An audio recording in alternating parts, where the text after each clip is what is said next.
Hey everyone, welcome in to another daily editorial here on the KE Report. We're chatting with Craig Hemke. We're going to be focusing, as we usually do, on the precious metals, which, hey, gold continues to perform very well, easily above 2,600, still holding above $31, even though it's pulling back a little bit today.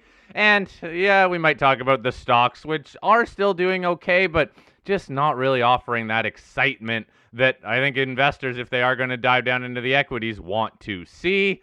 Craig is the founder and editor of TF Metals Report. We will post a link to his website in the show notes. Craig, let's start off, as we like to do with you every once in a while, check in on the commitment of trader reports. We talked about it a few weeks ago, and one of the big themes that we have seen in the CoT reports are the lack of shorts in the precious metals. It seems like a lot of the big money is still positioned long. Have you seen any changes in that?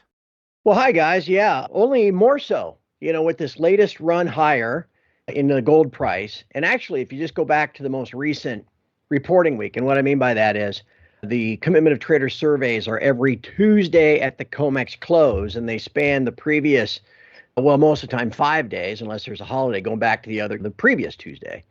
So you got 5 trading days. This most recent report that came out back on Friday the 20th was surveyed on Tuesday the 17th. And in that 5 day reporting week, gold had rallied, I can't remember what it was, $50, but silver was up like 250. And so, of course, what did we see on that report that came out Friday? A whole bunch new, a large speculator, hedge fund, whatever you want to call them, longs in gold. But the same thing in silver, too. That's really what drove silver that 250 higher, was a brand new round of speculator money coming in on the long side, which that should mean that the price would go up. And that's exactly what happened. When you're at a bottom or near a low and you've got a lot of speculator shorts, that can create kind of explosive moves to the upside. As price breaks out, you get shorts get covered, and that's one buy trade, and then you get more longs getting on the long side, that's another buy trade, and things can really move quickly. But things can move quickly and go up just with longs coming in too. And that's kind of where we are with both metals at this point. There's not a whole lot of shorts to be squeezed. We just need more longs, long interest coming in. Now we're getting to the point where historically this is about as many longs as we see, especially in gold. But that doesn't mean there can't be more. I mean, this is a pretty unique time in history. But it also means we're probably kind of a news-driven market here now going forward. That gold probably needs more, like the next jobs report, or later this week, maybe the PCE report will come in tame and give hedge funds more reason to buy gold, that kind of thing. So the up days will probably be more related to gold positive news than anything else. But it doesn't mean that gold can't go up.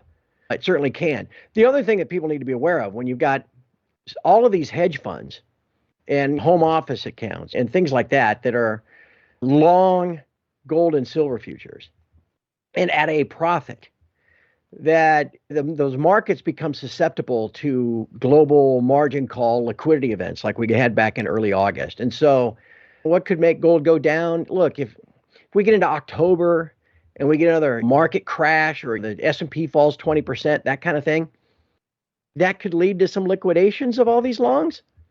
And even though it might be gold positive fundamentally, you could actually see the gold price fall. So that's the kind of stuff where that commitment of traders information can be useful. Yeah, Craig, it could be that just since gold has done so well, it becomes the asset of last resort that they sell just because it's up if other things go down. But I got a question for you about what's causing it to go up. I mean, the reality is we've had a perfect storm of geopolitical events, central banks starting to finally ease. You've had all the buying in the East. You've had central bank buying. What could sustain this higher? Because we've already had really everything you could imagine from the gold bug playbook now play out. What drives it even higher? Well, maybe a continuation of those trends. First and foremost, I've seen some really spectacular numbers out of India for both gold demand and silver demand. But for August, well, maybe that continues as we get into the fall. There are other news-driven events that could help gold demand going forward. The other thing too, and this was interesting, the reaction in gold Thursday and Friday was telling, I thought, too, because we got the FOMC headlines and the 50 basis point rate cut. and the new summary of economic projections, which implied another 200 basis points of rate cuts in the next 24 months. I mean, that's a lot. It is a very dovish FOMC and statement. And the dollar index initially fell sharply down to what now has become a pretty important support level around 100.5. And it almost, look, I don't think Powell's wrapping up his lunch and knocking back on iced tea a couple minutes before going out for his press conference and going, oh crap, look at the dollar index. I better go be hawkish and try to talk it back from the ledge. But it almost kind of seemed like that, because then Powell comes out and tries to make it sound as hawkish as he can that they just cut 50 basis points, and their own Summer of Economic projections said they're going to cut 50 more this year and 100 next. But that's what he did, and the dollar reversed and the metals fell. And I told everybody on my side on the Wednesday podcast, I said, let's see what happens Thursday and Friday. Let's see if human beings kind of see through Powell's BS and if the metals bounce back. And they did. And so this is a long answer to your question, Shad, but I think that underpins gold to some extent going forward. As long as the reality is that more cuts are coming, that keeps the algos and the hedge funds on the bin on any sell-off. Craig, let's dive more into that dollar move, because look, the dollar has been weak and it is threatening to break down. Arguably, it is going to break down right here. And yes, we are getting more rate cuts. There are going to be more rate cuts from the Fed, but there are going to be rate cuts from other central banks around the world. Is it just central bank policy that's driving the dollar, or could that be playing more into economic data, anything else in the market after? Look, the dollar was fairly stable, range-bound for the last couple of years, but a breakdown here, well, definitely sets up much lower prices on the dollar index. Yeah, and that's going to drive more the automated algorithm buying of all commodities. If the dollar starts breaking down into the high 90s and then trades down to the mid 90s. Again, the issue with the dollar index is it just compares the dollar to all these other fiat currencies, right? And as you mentioned, if everybody's cutting and weakening their currency and devaluing their currency at the same rate, then they all look the same. The tide's going out and they're all falling at the same level. And so that's kind of the fallacy of that dollar index. One thing you ask what caused that dollar to maybe be even weaker than some of the others. And not that Japan or England or the European Union doesn't have some of the same problems. I mentioned that week that we had, and it's now coming up on 2 weeks ago, when gold just exploded about $70 in 2 days and silver was up over $2 in 2 days. And all of that came after the August budget numbers of the U.S. were released. And they put out these monthly budget totals every month. They're usually about 2 o'clock in the afternoon. And a lot of times it just gets, yeah, look at that. Look at all the profligate spending, blah, blah, blah. But this was so breathtakingly bad that it almost caused people managing money that have a fiduciary responsibility to be mindful of stuff. It's almost like the news just kind of picked them up by the lapels and shook them. I mean, the numbers for August, for anybody that missed this, the U.S. deficit spending for just simply the month of August was $380 billion in 1 month. Now, look, you can't take that and go run rate. That's now, oh, wow, we're going to do $4.5 trillion over the course of 12 months. It doesn't work that way. You have some months like April when taxes are due, the revenue surge, when it's not that bad. But holy crap, $380 billion in a month is just, like I said, is something that if you have a fiduciary responsibility to manage money and you look and you don't even have even 1% of your clients' assets in gold, that makes you go, well, shit, maybe we ought to do. And that's the very next 2 days is when prices exploded. So let's just say if that trend continues, and the math would suggest it will, that underpins price as well and keeps moving it forward. Well, Craig, when you think about the dollar in relation to gold, do you think that more average people that maybe haven't thought about this before are starting to realize the disconnect between what the dollar actually buys? Because the dollar index, as you say, is just weighted against other fiat currencies. But would you look at what the dollar can buy, it's less and less because of inflation. When Nixon unpegged the gold from the dollar, it was $35 to buy an ounce of gold. Now it's $2,650 to buy an ounce of gold. Gold didn't change. It's just a rock. It's on the elemental table, but the dollar's purchasing power. Do you think more investors are going to wake up to that, or more general people and say, hey, maybe I should be guarding against the erosion in my dollar through inflation with gold? Yeah, and that's the stuff we've always talked about. It was the old nobody cares theme from Grant Williams almost 10 years ago. In this year's In Gold We Trust report, you guys probably talked to Ronnie about it. Well, less for the total amount of invested assets of the global advisor survey that was done, I think, by Bank of America. 1% or less client assets in gold, 71% of financial advisors said less than 1% in gold. If you expand it to less than 5%, it's like 95%. So nobody owns it. Nobody owns the mining shares. And so, yeah, any kind of money, you read like these pullback, oh, the Magnificent Seven lost a total market cap of $250 billion in today's sell-off. You'll see those headlines every once in a while. Well, holy crap. Can you imagine if just that, a portion of that kind of money were to go into our sector? So that's what we're talking about. And I'll give you one more thing, too. I mean, this is the kind of stuff that more people need to see and really peel back and think about. You remember we saw some stuff. You mentioned gold being over $2,600. Remember a couple weeks ago when spot first got to $2,500? Remember seeing some of the stuff on Twitter and stuff about how, oh, wow, for the first time ever, a 400-ounce gold bar, the kind that everybody sees stacked on pallets. That thing's worth $1 million. And it's like, okay, yeah, that's nice. But if you go back in time, go back to 1971, when gold was still pegged at $35 an ounce, that bar was worth $14,000. Or even if you just fast forward to the year 2000, that bar was $115,000. Now it's $1 million. So what is that? 20 some odd years to go from 14,000 to 115. What's that? About a tenfold increase. Another 24 years to go from 115 to $1 million. That's about a tenfold increase. I mean, it kind of implies this trend. You can see where this is going. And so if we get more people to realize that, maybe that drives demand for physical gold in the miners too.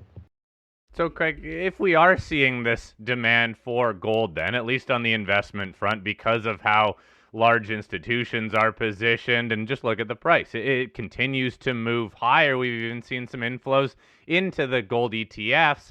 Why is this money not filtering down more to the rest of the equities? And I don't know, here we are. I mean, I'm definitely preaching to the choir on this deal. Everybody listening to us is scratching their heads trying to figure out the same thing. We've had theories for years. Well, it's too much money is going into Bitcoin or the cryptocurrencies. That's siphoning off potential demand for the shares. So that's always been one. Oh, ESG and the mining can be a dirty industry. And so big asset managers don't want to put money, don't want to be associated with it. There are all these different reasons that people have not gotten back involved into the mining sector the way that we might have expected versus the last big run up or however many years ago. I think all of that stuff matters. At the end of the day, and I don't want to be just overly simplistic about it, it's still nobody cares. And so much money is now managed by third parties. And those third parties, whether they're hedge fund managers or just simply financial advisors wrapping a 1% fee on their clients' accounts, they need assets to grow so that their fees, their income continues to grow. And that has driven a focus in the financial advisor investment advice industry toward growth. Nobody really cares about value. Oh, you know what? Making 10% a year, doubling your money in 7 years, that's a great deal. Used to be. Now, if you don't make 10% in a month, you're a dope. And so everything is focused on growth. And the mining shares, as it turns out, just really aren't growth vehicles. Now, exploration companies maybe might find a diamond in the rough, or maybe you can make the case that like kind of junior miners that have their costs under control, that they're kind of growth stocks. But on balance, the whole sector is just not on anybody's radar because everybody's focused on growth and NVIDIA and the Magnificent Seven and how can I grow the, you know what I mean? And so I think that, to me, that's the largest factor that is keeping people out of our sector and keeping prices from surging higher at a rate that we'd all like to see. Well, Craig, I would push back on that and say with $1,000 margins in the gold producers right now, they are growing. They're growing their revenues. They're growing their cash flows. They're probably going to be growing through acquisitions and M&A soon. Could gold turn into a growth sector? Right, right. And you look at Agnico Eagle or Alamos or any of these stocks that have just done great this year and are outperforming. If you want to look at the HUI index or the GDX as their benchmark, that's great growth. But again, for all of us that were buying or adding more AEM back in March, well, that's wonderful. We've all benefited. But again, I just don't know if at this moment in time, there's really any focus on the sector from the people that actually pull the trigger. The fund managers, they're not just an index fund, they're a basket across sectors. They're looking at tech. They're not looking at commodities, they're not looking at gold or anything. And so we need kind of a whole sea change so that we start showing up on these radars. But Eric Sprado used to say, you get to the end of the year and you got the gold sector, the mining sector is doing better than the S&P. Well, then maybe when Investors Business Daily and the Wall Street Journal, when they print best sectors in this last calendar year, and you see the miners at the top, whoa, I had no idea. Maybe I should get some for my clients. Maybe that kind of stuff eventually gets more eyeballs from the people that actually move the money. But for now, it's just like, man, we just exist in the shadows. Can any of these other resource sectors bring investors in? Critical minerals, energy, anything like that could also do well, but also could generate some interest in a younger or a different investing public? Well, that's a complicated question. Yes, the answer is yes. It's just getting to that point where the people with the assets are asking the advisor who manages the assets, hey, do we have enough money in commodities? And for now, that question's not being asked. And you'll remember, Corey, I don't know if you were on the call she had, 6 weeks ago.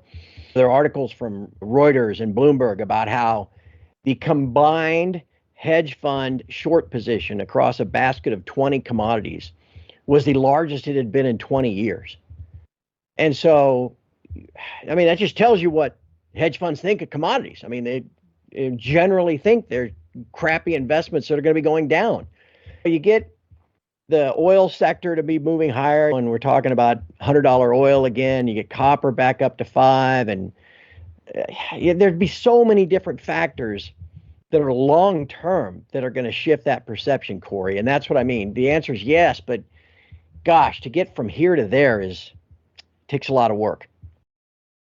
It does, and it just seems like there seems to be this, lost generation of investors that don't seem to care that much about commodities or resources or even the precious metals with how well precious metals are doing. But hey, in all fairness, we have seen an uptick in GLD interest in some of the inflows, and prices have been going up, not just driven on Eastern demand.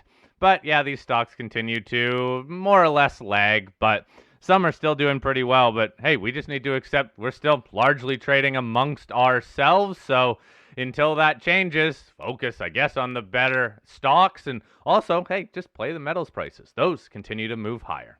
Craig, great chatting with you again. Craig Hemke, founder and editor of tfmetals.report.com, which we will link to in the show notes. Craig, always fun chatting with you. We'll do it again next week. Thanks, guys.